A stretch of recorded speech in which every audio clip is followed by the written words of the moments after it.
Back to the Stream of Consciousness podcast. We can call it that.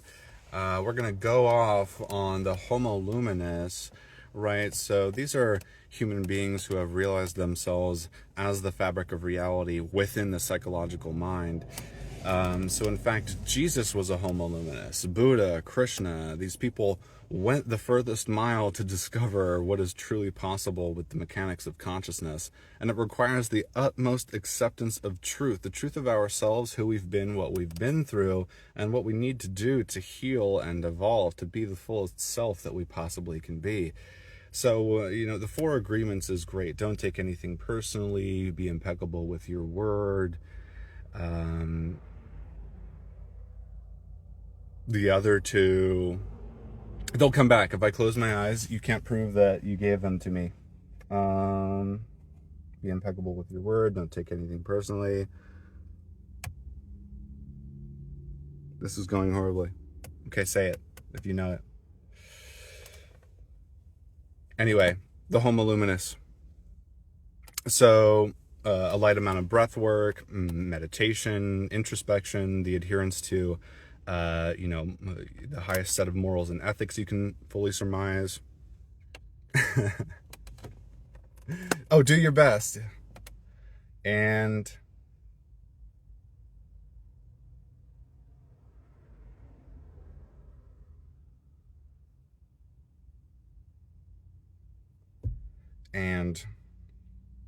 anyway, you have to accept the truth of yourself, the truth of the way that things work. There's a science to life. Even science requires faith. You have to believe in that science. Believe that if you apply it, it will work. The fundamental science of self-improvement is applied neuropsychology. Oh, and no assumptions. So do your best. Don't make assumptions. Be impeccable with your word. And don't take anything personally. It's been a real rough time. Yeah, man. That winter's coming in thick. I feel you. I feel you, my friend.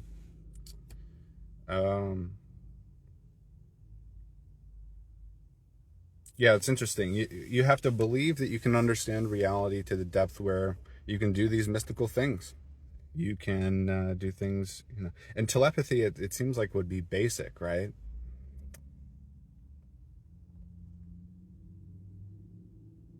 Your goat, what's up, brother? Yeah, just chilling.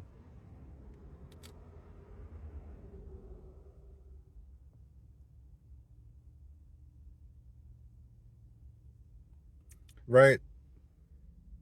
I'm sure we've all realized something that has helped us evolve. Right? Something clicked. We got it. We operated differently. There's a mechanic to that. We can influence it. We can increase its speed.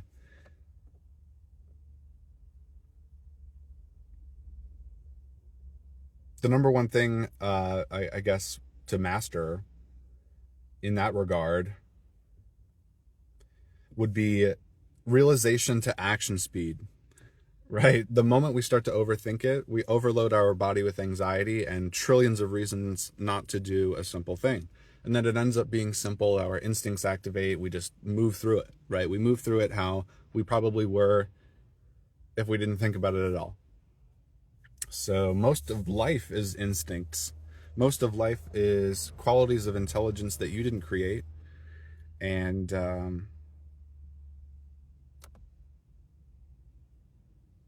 yeah, we could dive into anything here.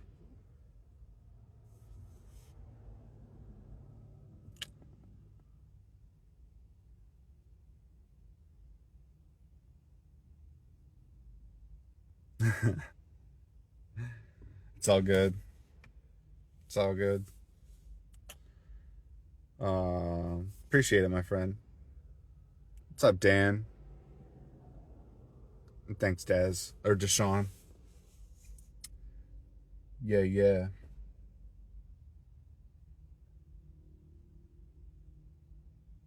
Yeah, our nervous system, like there's predictable moltings of the nervous system throughout the process of enlightenment.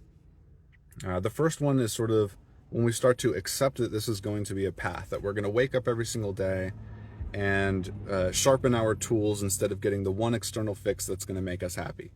Right, sharpening the tools for life so that we can handle the inevitable chaos of it. We can use the challenge to evolve instead of getting trapped in it. We work with our past so that it's not influencing the will of our future. That's meditation or introspection or self-applied psychotherapy. So you can look at it from any lens you want. And if you look at spiritual awakening as emotional awakening, that helps too. The path of trusting yourself and doing instead of overthinking. So instead of like your Mount Everest of doing something, find the easiest thing to do. The simplest thing that you can engage with that's just a little bit difficult, and then work your way up. The smallest challenge you can imagine. And then unfortunately, like, you have to dive in and find your own personal orientation towards the situation. Enough thinking, right? I've planned and I prepped. Okay, in my heart that sounds good, and then stay there. Go, play guitar, go outside.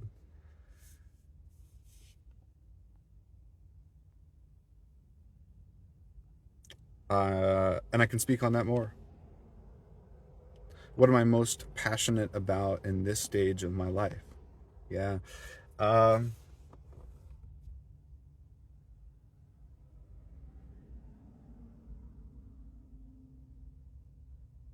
I don't know. The passion for just talking about spirituality and how to upgrade your consciousness and magic plant medicine. Uh, yeah, it's mellowed out. Yeah, exactly. The loop hasn't closed, right? The thought loop to experience hasn't closed. You can't close it just through thinking. It just causes anxiety.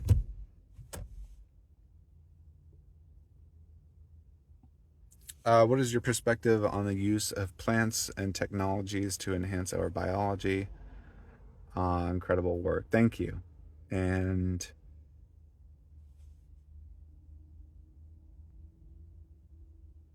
do it. I mean, that's what I did. My story is depression that worsened from age 5 to 20, and then a cannabis induced spiritual enlightenment moment. Uh, like, I no longer identified with the body. I saw the body as sort of responding to the mind. So there was an initial, like, unclicking, I guess, if you want to call it that. And then that was 7 years ago. And I've read less than 7 books. And everything that I talk about on here is the juicy golden nuggets that actually worked for me. So what I actually did through all these traditions and I don't know, even sci-fi stuff that's out there, applying that, and some of it worked.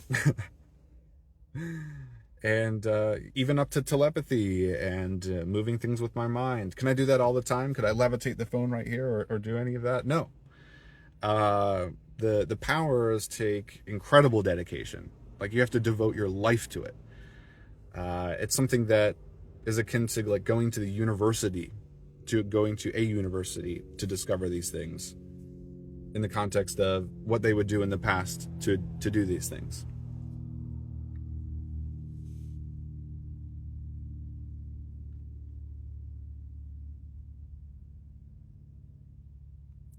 Yeah, expectations. That's the hard part. Yeah,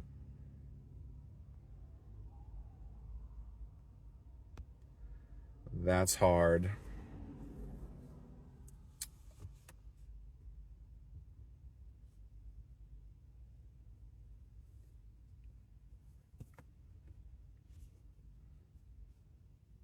Yeah, I didn't really have anything else to say. If anybody wants to explore anything else, we can talk about whatever.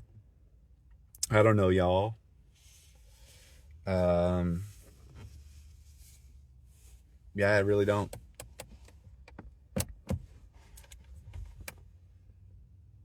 ego. Okay.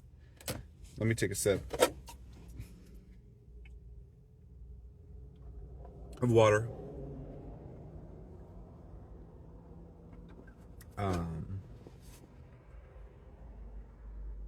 So the ego is in the brain, right? And the brain, we typically think is just here, but the brain is the entire nervous system. It commands our heart to secrete the feeling of love so that we feel that. It moves us forward in life. It commands our chemicals to do everything. Memories are in us attached to certain sequences of those emotions and psychological concepts. So trauma literally gets trapped inside of us and needs to be physiologically released and processed. So that's yoga plus meditation. That's self-applied psychotherapy, the cultivation of the body, healing it, right? So breath work runs electricity up and down our nervous system. It runs into the blockages of memories, right? We since we hold on to these memories, we are unwilling to feel that emotion. It's difficult for us to feel that emotion. We've blocked it, and that creates blockages in us. Habitual, webbings of oh, I can't feel that. I can't feel that. I'm running away. But I'm just sitting here. I'm doing nothing, and I'm feeling sad. So when we do yoga, we get our chemicals moving, we run the electricity through our brain, and then we go into the meditation, which is self-applied psychotherapy, witnessing these things and processing them differently. Instead of running away from them in our mind, just sitting here doing nothing and being sad, we are understanding them. We're understanding where everyone came from and memories with other people. We're understanding that, luck is really just the potentiation for success based on the skills and propensities that we build within ourselves. So we understand the truth of the situation, and we activate that truth with our behavior. Anyway, the ego is in the brain. It's just it's the habit of being the way that we are. And self-awareness and self-development is about looking at that, finding its inconsistencies, its micro hypocrisies, and making the silent change within, and being an emanation of that in your daily life. How you are to yourself mirrors back in how you are to others, right? We know that. So the ego is like this. It's this. Well, a habit is just something that's easier to do than not to do. You want to do it more than you don't want to do it. It's like a psychological default, right? I want to brush my teeth more than I don't want to brush my teeth for all of these reasons that exist. It's a habit. It's just something that you do. Some of these habits don't serve us. Some of these habits we can't let go. The feeling about habits in general is I cannot create them. It is hard for me to do that. And that's because of the world that we live in. The world, the control structure, wherever it is, I don't want to get into politics or anything, wherever the control structure is within our society that limits us, they want you in a set of habits like a rat, right? To do certain things and feel certain feelings so that you don't break out of the cage. So 98% of the reason that you are the way that you are isn't even your fault. And yet your will, it can be stronger than that. So to create a habit, right, it's almost like our will isn't even strong enough to defeat the chains of society on our own. So, that's where psilocybin and magic plant medicine come into play. It breaks you out. It snaps you out immediately. That's where we feel a lot of depression and hopelessness in our lives is, I just have this thing that I cannot break free from. I've tried to create all of these habits. I've read all of these books. I've done everything for years and years and years and years. A book or a thing that you should do should work right away. It it shouldn't take 10 years to apply something that we've read in a book that intrigues us or feels like the right direction to go in. So the 21-day philosophy to create a habit. So if you want abs, You really just have to use the force of your will for 21 days to get in the habit, and then they maintain themselves because your body starts to crave it. It's right. It's easier to do than not to do. That's a habit, and it's completely objective. It's a science the way that it works. And so both religion, spirituality, or both religion, or all, oh my God, restart. Spirituality, science, and religion all, in a sense, require faith.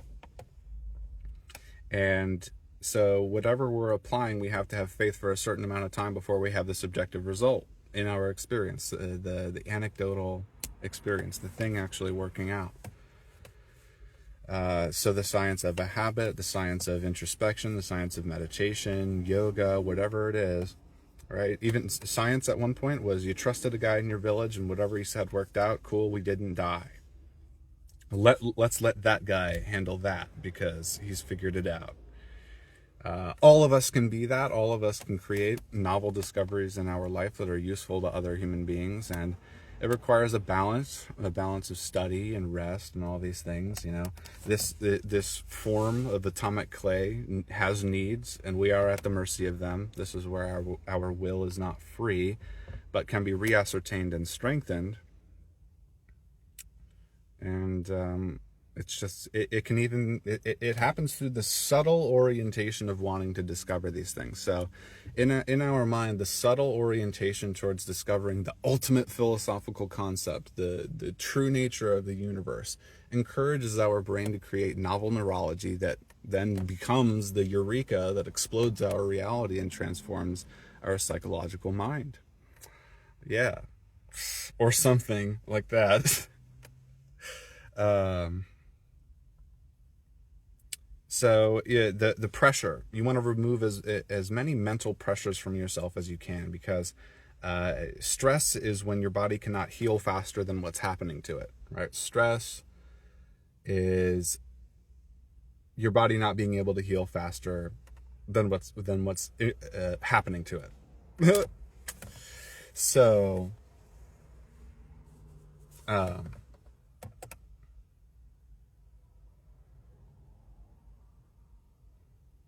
you want to remove as many habitual micro self-sabotages as possible. And the way to pierce into what those are and to figure out what to do is to observe your mind without trying to think, without trying to outthink, just observing and accepting the way that you are. This is where you can find peace, whether you have ADHD, anxiety, or depression that you feel like disables you from meditating. And meditation is just personal, quiet, mental time. That's it. It can be 2 minutes. It can be a quick, let me close my eyes and breathe because what just happened made me a little bit angry, right? Micro meditations throughout the day to cope with the inevitable anger that we feel, the writhing agony of the peoples.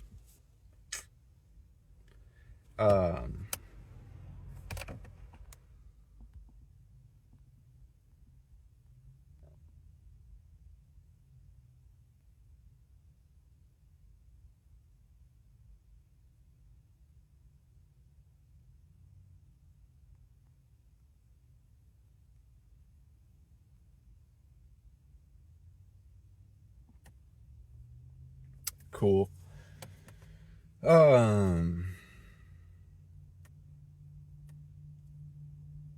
So for me, early on in the journey, I wanted to master just the gut instinct. What is the gut instinct? What is making a decision based on a feeling in my body? And it's at a deeper level of intelligence than our critical thinking. So our critical thinking might get us to a point, and then our gut tells us if it's the right thing to do. So that's an aspect of a chakra that can become blocked, right? So when you're a kid, you're just following your heart. You're expressing everything that you want to express, unfettered by social conditioning. And then someone says that's wrong through various ways, trauma, various experiences. And those aspects of your intelligence become blocked. You start to learn behavior that resists that, and it builds up into the ego. And dismantling that is not easy. So.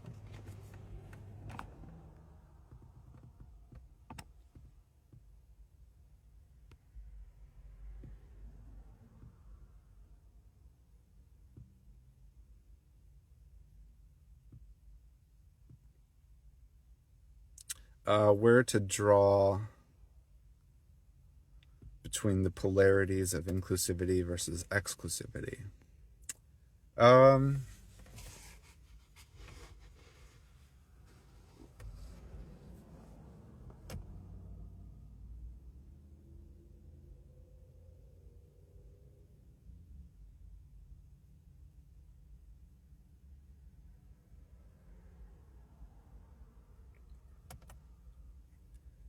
I mean, morals and ethics, they're sort of like feelings, right?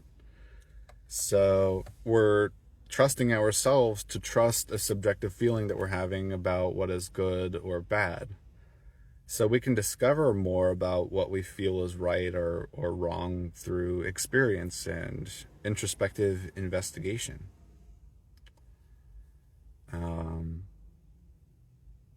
And then things end up being as simple as this worked or this did not work, that went well, that did not go well, nothing happened, I'm feeling fine.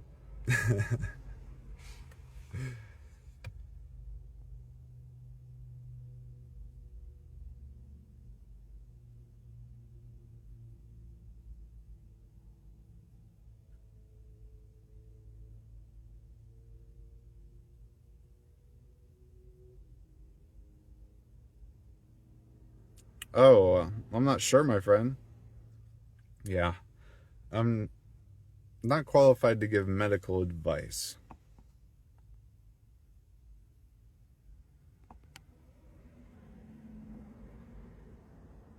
Yeah, doing good feels good.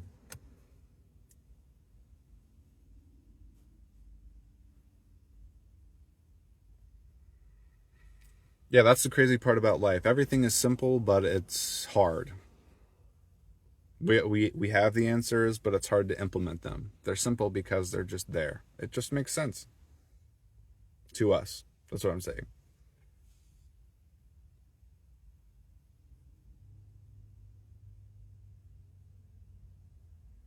Oh, just chilling, Kim. Yeah, just chilling with you guys.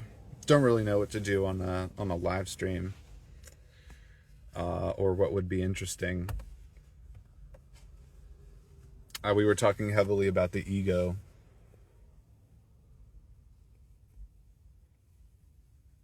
Yep, dem fractals.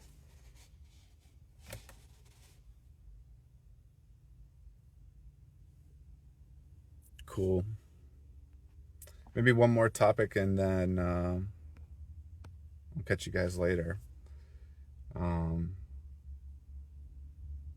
maybe like a one quick rundown of the most potent tools for self transformation. So none of these are required. All of them are useful in their own right.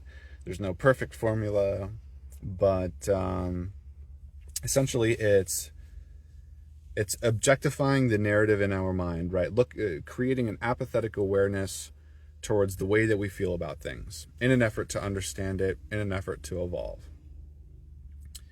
And magic plant medicine. Magic plant medicine accelerates whatever we're trying to think about or accomplish or discover. Our intentions guide our neurology to create novel connections. So we can figure things out without anyone telling us anything. We can simply close our eyes and try, and then things happen. So the things that on a daily basis we're truly trying to crack, right? The ultimate nature of the universe, how to implement it into my life, my creative craft, my career, everything, my emotionality, how to heal, how to do all of these things. All of these are you're building computers in your brain that are actively thinking about that. So when you're thinking about personal development, you're really thinking about the acceleration of the creation of the neurology that creates who you are and what you know. Right? Everything that you know, you can just like access. I'm accessing. I can think about Yoda right now. I can think about a noise, right? What is that? You'd have to be phenomenally intelligent to be able to do any of that. And that intelligence is way more phenomenal than the the drama of our lives, and in the context and remembering the cosmic scale of the universe. We're here for 1/10,000th of our other time as existence, right? Existence in bliss, being everything all at once, doing whatever you want, living in heaven. And then this, a journey, right? This is a journey. This is real. And it's intense. You can die in this. People around you can die. Things can die, and whatnot. So acknowledging the cosmic scale of our lives is important to acknowledge every single day, right? These are the tools of transformation. To understand, to experience, to be real, to have meaning. Breath work, right? The Wim Hof method is a rendition of pranayama, this yogic exercise, right? Wim Hof learned from yogis, Jesus learned from yogis, and I am equating, right? Great teachers and novel discoveries, endeavors, breaking the limits of belief. I don't know if anybody can help me with this fact right now, but wasn't it like running a mile, nobody tried to do it faster than 5 minutes because they thought your heart would explode? That was the science of the world. Don't run faster than this or your heart will explode. And then someone did it, and then everyone started doing it, and the time kept going down and down and down and down. A barrier of belief for society was broken, and then a new realm of endeavor exploded. So, the Wim Hof method has brought breath work back, which is the purification and enhancement of the nervous system, which is your brain, and then your brain is what commands your emotions, and vice versa. Awareness is outside of that process. Meditation is part of the Wim Hof method. And then, you can explore mystical practices, whatever your science is. And remember, moving objects with your mind, it takes an incredible level of integrity. It takes an incredible level of spiritual maturity and time. And no, I can't do it. I can't do it right now. My thing is this, teaching, is spending my time learning how to do that at an incredible degree. So believe what you want to believe. You have to anyway. So, and it's not my responsibility. The cultivation of your form, calisthenics, a little bit of cardio, a little bit of breath work, just 5-minute engagements with these practices with the spiritual / mindful mindset can give you the subjective experience you need to prove that it's going to have an effect on your reality. You wouldn't keep doing it if you didn't see the effect. You have to trust the science or the spirituality long enough to witness the result in your subjective experience as a human being. So that all happens through the body, the way the body feels, conditions the mind, and then vice versa. So it's important to do that. And making it a micro exercise, the reason I emphasize that is because it's the minimum amount of engagement to get the subjective result. Instead of 45 minutes every day, or even I'm going to start going to the gym, it's this light engagement with something that might help me in witnessing that result in my daily life. So it reduces the pressure, it reduces the anxiety, it helps you ease into it, it gives you something concrete that you can try to overcome. It's not a Mount Everest right away, right? It's a little hill that you can challenge to slowly build those legs and then tackle greater and greater things once you prove to yourself how capable you are.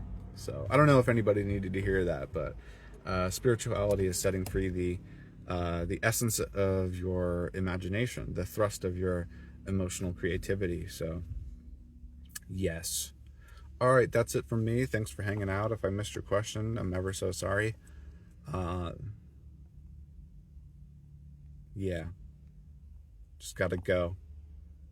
But I hope this was helpful. Let me know.